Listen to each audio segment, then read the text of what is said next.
Well, September is Suicide Prevention Month, and if you're looking for something to do with this beautiful weather, make sure you make your way down to the Visitor Center as Shine a Light will be holding their luminary ceremony around 7:30. So make sure you take advantage of that beautiful weather. Now, we're looking at the temperature change over the last 24 hours, going from those upper 60s, if not those lower 70s, making a good run at 78 degrees, and we're cooling off right now pretty slowly with some of that light cloud cover. The humidity definitely helping us trap a lot more heat overnight. 73 right now in San Angelo. Everybody else joining us in those mid to lower 70s across the entire region. The humidity values are what is keeping us pretty close together as we make our way into a very comfortable evening. Sonora holding on to 76 degrees. Now, of course, off towards the east, they're seeing higher humidity. That's why we're still seeing those very close together values. You can see those indices are in those 80s, anywhere down into those 90s down to the southeast. But those dew points are still holding strong across into those 60s and those 70s. But we'll see how much they drop off as some of that drier weather is making its way in from the west. This is the upper level pattern going into tomorrow. We really have our eye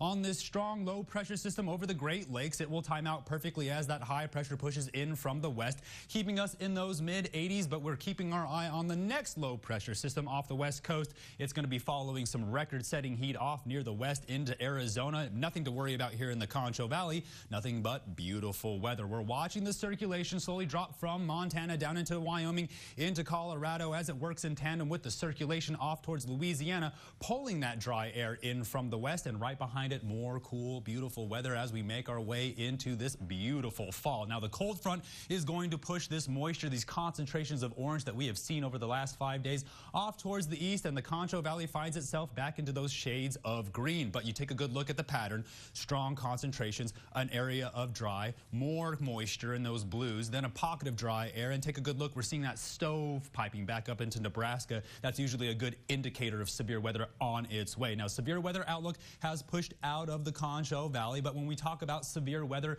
we're only about 88 days left in hurricane season, and the Atlantic is definitely picking up momentum. Now, there are 4 tropical disturbances right now in the Atlantic. We're looking at one off the northeast, one down in the Gulf, one near the Bahamas, and then one behind me making its way across the central Atlantic. Any one of these storms has a good probability, about 20 to 30% of formation in the next 7 days. Stephen and I have been tracking this one in the Gulf because it's very similar to what we saw from Hurricane Beryl. Right now, that cloud cover really pushing off towards the east, and the satellite is showing you how it's slowly and gently cooling off and clearing up for a beautiful Thursday. Now, as we make our way closer towards Thursday, you're going to see a little bit of a cloudy start, but things will clear up by lunchtime. Going to definitely be beautiful to get out there and take advantage. Get those supplies ready because this is Friday morning around that midnight hour. Tracking these conditions all day being perfect as we make our way closer towards that kickoff. Look at that, a few clouds. Those temperatures are going to be prime. Get out there and enjoy it. You know, I'm definitely going to be tailgating as we make our way into that beautiful weekend. And then, of course, Saturday looking beautiful for that luminary ceremony, as long as you take advantage of it as well, because there is hunting season. So tonight, we're going to be dropping back down into those 60s. Then tomorrow, a good run at those mid 80s. But that humidity is definitely going to be pretty thick out there as we continue to hold strong in those mid 80s. Those overnight lows are going to drop by 10 degrees by Sunday. Take a good look, 58 degrees, but we're still holding on to that beautiful, clear, dry weather as we continue to make our way closer towards the end of hurricane season. Stay tuned. We'll have more up at the break. You're watching KSAN News at 10.